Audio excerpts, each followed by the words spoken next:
Number sir 1 2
మాకు నందమూరి కుటుంబ అభిమానులకి అలాగే గాజువాక నియోజకవర్గ ప్రజానికానికి సంక్రాంతి శుభాకాంక్షలు.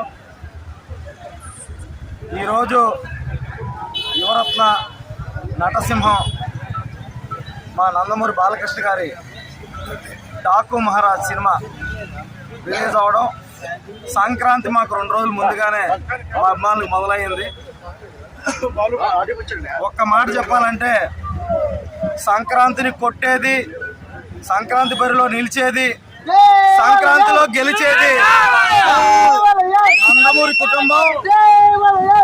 అందులో నందమూరి నటసింహానికే చెందుతుందని ఈరోజు రిలీజ్ అయిన డాకు మహారాజ్ మరొకసారి నిరూపించింది.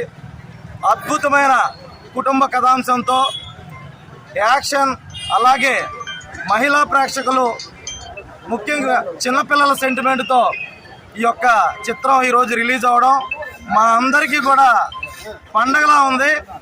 ఈరోజు సంక్రాంతి మొదలై 100 రోజుల పండగ వరకు ఈ సినిమా ముందుకెళ్తుందని చెప్పి అభిమానులందరూ ఆశిస్తున్నాం. ముఖ్యంగా బాలయ్య బాబుకి నటనలో పోటీ, నటనలో సాటి మరొకసారి బాలయ్య అని ఈ సందర్భంగా ఈరోజు అందరికీ మరొకసారి మొత్తం మీద రిలీజ్ అయిన సినిమా డాకు మహారాజు విజయోత్సవ శుభాకాంక్షలు తెలుపుతూ, అలాగే సంక్రాంతి సినిమాలో నందమూరి బాలయ్య ఏ రోజుకి ముందుంటాడని మరోసారి నిరూపితమైంది. మరి ఎన్ని సంవత్సరాలు 30 సంవత్సరాల నుంచి ఏ సంక్రాంతి చూసుకున్న సంక్రాంతి బాలయ్య సినిమా రిలీజ్ అయితే సూపర్ డూపర్ హిట్ అవ్వడం ఆనవాయితీ.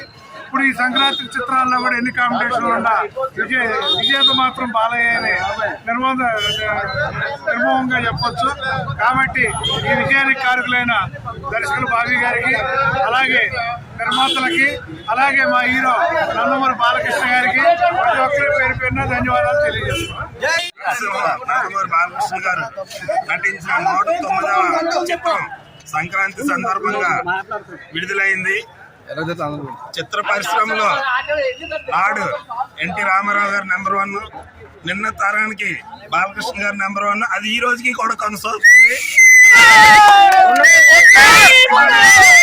సంక్రాంతి హీరో అని చెప్పి Sankranti hero compulsory blockbuster కొడతారని ఒక అందరికి కూడా ఒక నానుడి ఉన్నది. బ్లాక్ బస్టర్ హిట్ చేసి డాకు మహారాజ్ చిత్రం చాలా పెద్ద హిట్ అయింది.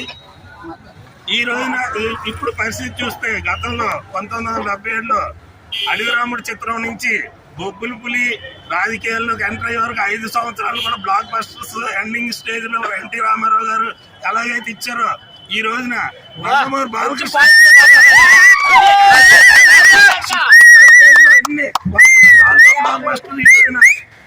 చూస్తున్నాము. ఇది హిస్టరీ రిపీట్ అవుతుంది. నందమూరి వంశానికి తిరిగిలేదు, నందమూరి బాలకృష్ణ గారికి ఎదురులేదు. ఈరోజు మన గాజువాకలోని మినిమోహరిలోని ఈ రోజు మన బాలకృష్ణ సినిమా రిలీజ్ అయింది. ఈ రోజు సంక్రాంతికి ఇంకా రేపు భోగి అనగా ఈ రోజు సినిమా రిలీజ్ అయింది. మన గాజువాకలో ఆల్రెడీ గుర్ర హీరోలు మాదిరిగా అలాగే చేశారు. గుర్రలు ఈ రోజు గుర్రాలతో చేస్తున్నారు. అదే మన బాలకృష్ణ గారు 65 సంవత్సరాలకి ఈ రోజు కూడా గుర్రం మీద ఒక సేమ్ యూత్ కుర్రోళ్ళ మాదిరిగా మనోడు కూడా యాక్ట్ చేసి ఒక సాటిగా ఈ పెద్ద హీరో అయినా సరే పెద్ద హీరోల తరంగా చిన్న హీరోలకి సాటి లేకుండా అంత దూరంగా చేసుకుంటూ వచ్చి పండగ రేపు ఇంకా భోగి స్టార్ట్ అవుతుంది. మాకు ఈ రోజు సంక్రాంతి. నమస్కారం. సంక్రాంతి అంటే బాలయ్య పండుగ. ఈరోజు బాలయ్య సినిమా రిలీజ్ అయితే యావత్ ప్రపంచం అంతా కూడా బాలయ్య వైపు చూస్తున్నారు. ఒక్కసారి ఆలోచన చేయాలి. అందరికీ నందమూరి బాలకృష్ణ, ఫ్యాన్స్ కి మాత్రం ఎన్ అంటే నటనాలయం, బి అంటే భావితరాల నాయకుడు, కే అంటే కనీసం లేని మనిషి. నందమూరి బాలకృష్ణ గారి సినిమా రిలీజ్ అయిందంటే ఆనాడు భగవంత్ కేసరి గాని ఈ రోజు రిలీజ్ అయిన మా చిత్రం ఈ చిత్రం గాని సూపర్ డూపర్ హిట్ అయ్యాయి. ఈ రోజు బాలయ్య నటనకు అద్భుతం. తమన్ గారి మ్యూజిక్ గానీ అలాగే ప్రొడ్యూసర్ సెంటిమెంట్ గానీ అన్ని కూడా ఏదో ఒక మెసేజ్ ఓరియంటెడ్ సినిమాలు తీయడంలో బాలయ్య నెంబర్ 1 పొజిషన్ లో ఉంటారు. నిండు నూరేళ్లు బాలయ్య నిండు నూరేళ్లు చల్లగా ఉండాలని చెప్పి ఆ భగవంతుడి ఆశీస్సులతో మంచి చిత్రాలు సంవత్సరం లాగే ఈ సంవత్సరం కూడా మన నందమూరి వంశం నుంచి బాలయ్య బాబు సినిమా ఎప్పుడు నెంబర్ 1 సినిమా అవుతుంది. అలాగే ముందుగా మెచ్చుకోవాల్సింది ఏమంటే సినిమాలోని బాబీ గారు చెప్పినట్టుగా బాలయ్య బాబు గారిని చాలా కొత్తగా చూపించారు. అలాగే నిర్మాత నాగవంశీ గారు హై క్వాలిటీతో సినిమా చాలా రిచ్ గా చూపించారు. ఇప్పుడున్న యంగ్ హీరోలు సంవత్సరానికి మూడు సంవత్సరాలకు ఒక సినిమా, 4 సంవత్సరాలకు ఒక సినిమా తీస్తే బాలయ్య బాబు సంవత్సరానికి 3 నెలలు కంపల్సరీ సినిమా తీసి సంవత్సరం చూపిస్తున్నారు. జై బాలయ్య, జై మోక్ష, జై ఈ రోజు విడుదలైనటువంటి మన నరసింహ నందమూరి బాలకృష్ణ గారి మూవీ అయినటువంటి డాకు మహారాజ్ అందరికీ పండుగ వస్తుంది ముందుగా, కానీ నందమూరి బాలకృష్ణ ఫ్యాన్స్ పండుగ ముందుగానే వస్తుంది. కావున డాకు మహారాజ్ మంచి వాళ్ళకి మహారాజు, చెడ్డవాళ్ళకి డాకు. ఆనాటి అన్నగారు రామారావు గారు, ఈనాడు మన బాలకృష్ణ గారు. ఏ రోజైనా సరే పండుగ అంటే మాత్రం నందమూరి ఫ్యామిలీదే పండుగ. ఈవేళ ఎన్నో సినిమాలు బరిలో రావచ్చు, కానీ మా ఈ బాలయ్య బాబు సినిమాని కొట్టడం మాత్రం ఎవరి వల్ల కాదు. ఈ సంక్రాంతి మాత్రం మా బాలయ్య బాబుదే.